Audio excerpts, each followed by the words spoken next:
So for week 9 of summer anime, what a cool week. Jujutsu Kaisen is back, the second season, Shibuya arc. New opening, new arc, and the song is a banger. Our characters are back, so yeah, a lot of like exciting stuff will probably happen here. Excited to talk about it. Also, Mushoku Tensei, pretty exciting story, so yeah, we learned some more things. And it's good to see Rudius kind of getting humbled sometimes. Also, after that, there's a One Piece live action drop. It was so popular. So yeah, the Netflix live action, surprisingly, yeah, it's not really an anime, but I mean, Oda helped out compared to all the other ones, like the Death Note live action. I've seen that.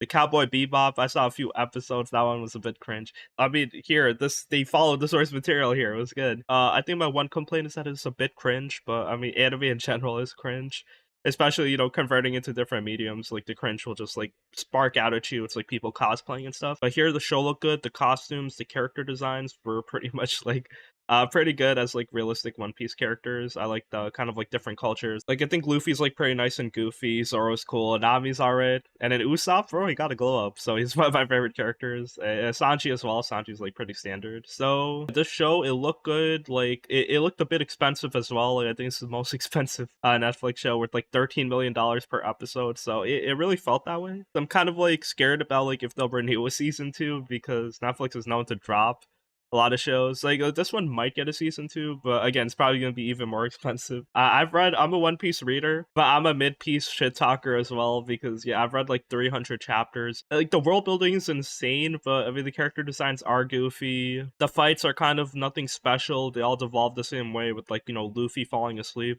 Zoro getting lost, Nami doing her thing, Usopp being useless, and then Sanji fighting. So yeah, I got a bit bored of it, but I mean 1,000+ chapters. This is a good way to kind of introduce new people to it. I'm not really gonna spoil the live action, so yeah, watch it if you're down. But yeah, there's 8 1-hour episodes basically. It kind of covers how Luffy meets the squad. They kind of like go on different places, like the cooking ship, all of that stuff. So that's good. Maybe they'll do the Wano arc in the future, maybe in like a season 3 or something. But yeah, we gotta see.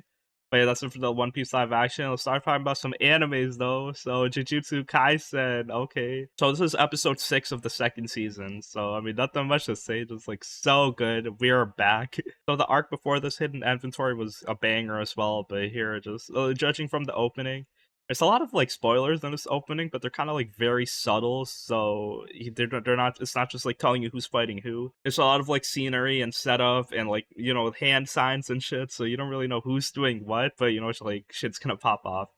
So yeah, first half of the episode was like very chill though. It was kind of like when you reintroduce a new season, you kind of like get more slice of life with the characters.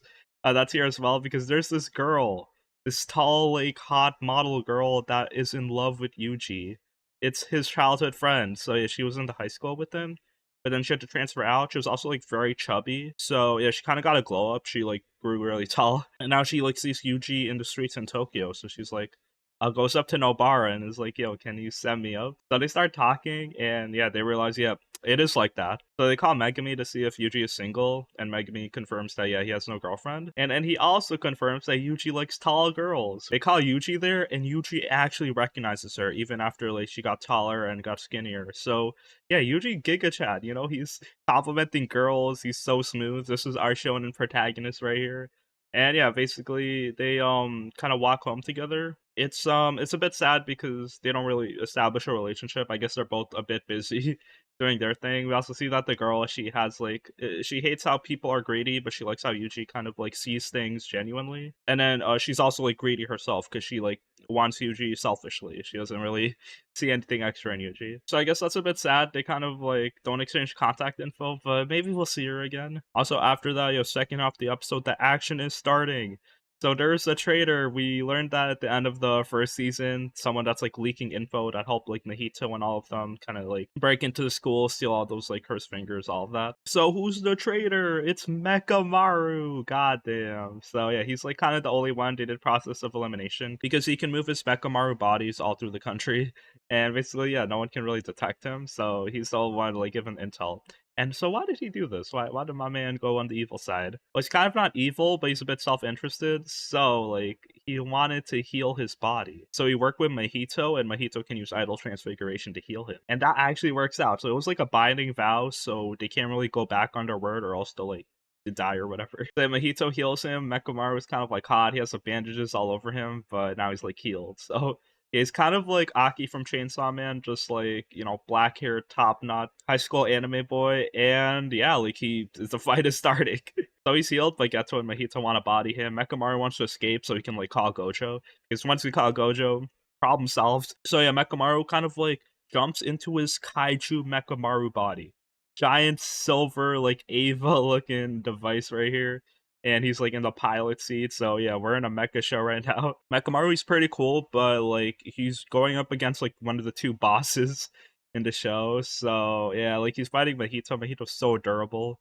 And you can't really damage him unless you can see his soul. So like the only other solution is to just like damage him until he runs out of curse energy to heal himself. So yeah, the odds are kind of stacked up for Mechamaru, but he is stronger, more refreshed, and he has 17 years, his whole life, of curse energy stored up. So he has like that much energy inside of his mecha cannon. We'll see if he's gonna do it. So yeah, next episode's probably gonna go hard. But yeah, this is pretty cool, kind of unexpected. Like Mechamaru just like got his whole body back, and now he's like fighting. So yeah, I guess we'll see what's gonna happen.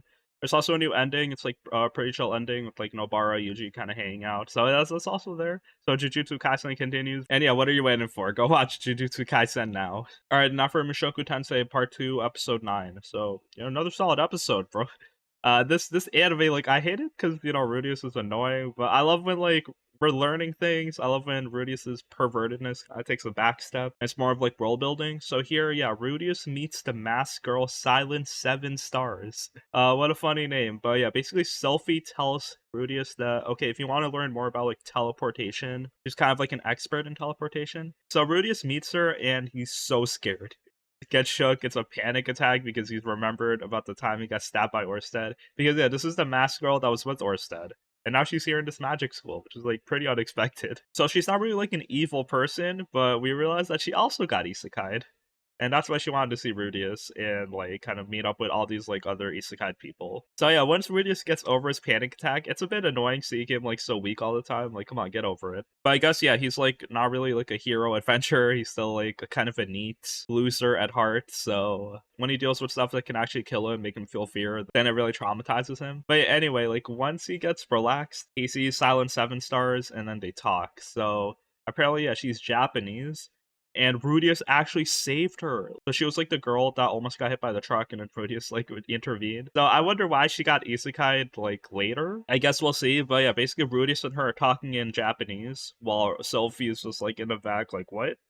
What's happening? Also, while this was going on, we see like Sophie like throughout the season, she was kind of like lovesick with Rudius, who wants to like admit her feelings. She wants to like kind of wait for the right time because Rudius doesn't really remember her right now. So yeah, she feels kind of like left behind while they're talking. Basically, she has her own body while she was reincarnated, while Rudius was like resurrected. So it feels like one is teleportation, while one is actually reincarnation.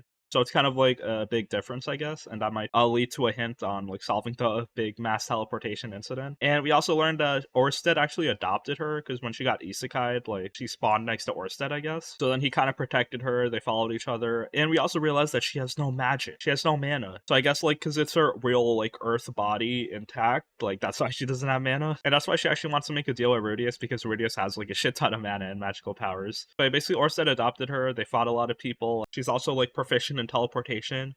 So she has like magical circles that she can teleport like herself into. She also wants to go back to her own home. So that's like the big part because she thinks like this fantasy world is fake. It's like kind of like generic. She doesn't feel like inserting herself here as like, you know, the protagonist. That's different from Rudius. He loves like this power fantasy, like being the hero, Giga Chat, having all these girls around him, being so proficient in magic. So yeah, that's like a big difference. Rudius says he wants to stay, but the girl wants to go. So yeah, I guess they'll deal with that in the future, but I love it because it kind of shows how cringe Rudius's like kind of fantasy adventure is. It's like, bro, this shit ain't real. You're kind of taking the body of like a real person and just like living your life in their stead. Another big thing that happens as well, she tells us that since she was teleporting, she could have been the cause of the teleportation incident. When she says that, like she kind of worded that so weirdly, like Sophie kind of like gets mad at her, like starts going apeshit, started like beating her up and like throwing magic at her. She has like a barrier technique on her ring, so she kind of like deflects it. That was like so funny seeing like Sophie so mad at her.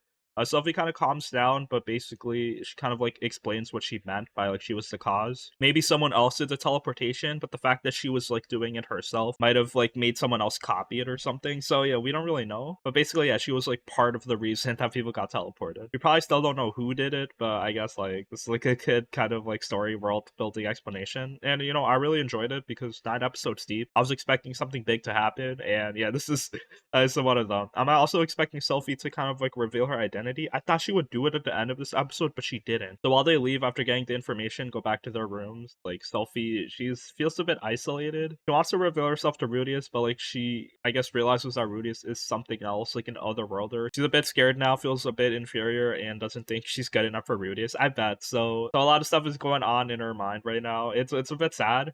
But I mean, they're setting up for Selphie to reveal herself soon. A lot of stuff could happen as we reach the end of the season for this anime. I think this anime is a split core, so it'll have 12 episodes. And I think next year in the spring we'll have another 12. So yeah, we'll see what's gonna happen. So yeah, those are the main shows I wanted to talk about. Other shows I'm watching, Dark Gathering, which is like pretty nice. I like Miraku-chan a bit better so far because yeah, like the animation's like pretty bad. A lot of the fights are really pretty repetitive, where it's just like Yayoi kind of like helping out Keitaro. And yeah, basically kind of like defeating the villain. They have like their protection because of like these stuffed animals with their DNA in it. They kind of like meet this new girl Ai-chan. So they kind of like save her. She's like being married to like a god when she's 20, so the god's just like following and tormenting them. So yeah, now Yayoi gotta fight a god, but she doesn't seem to be sweating, so I guess that's interesting. Rent a Girlfriend this week, it's kind of escalating, just like a big sad moment. I do not care, but basically it involves Mizuhara's grandmother, so I guess stuff is serious right now, like kind of crazy, kind of sad. For My Happy Marriage this week, episode 9, so we meet a new character who's like kind of following Mio, and maybe he knows more about Mio's bloodline because he seems to be like kind of related to her family line. So yeah, he seems also like a bit evil, so I wonder what's gonna happen, but yeah, like Mio's suffering a lot right now. For Undead Girl Murder Farce episode 9, we're in like a new scene, new arc where we're like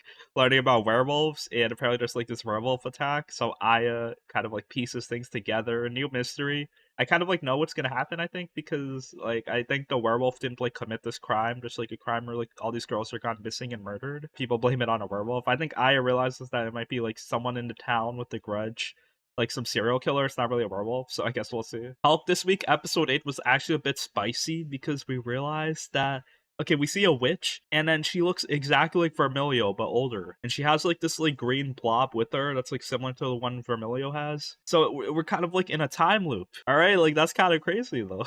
So yeah, I mean they kind of like leave the island, Vermilio and Helck, and yeah, they're kind of like sailing away, and then the witch, she kind of like warns Vermilio that Helck has the potential. He's like bottling a lot of stuff inside of him, a lot of anger, a lot of violence. So it's up to her to kind of like guide him once he actually like explodes. So that's kind of nuts. Like maybe she's in a failed timeline where Helck kind of destroyed the world. I guess we'll see, but like that's kind of insane. And finally, we got Zom 100. So this is episode 6 that aired last week. And yeah, I mean, I like it. Like, I think the quality's going down a bit because you know the studio's a bit crunched.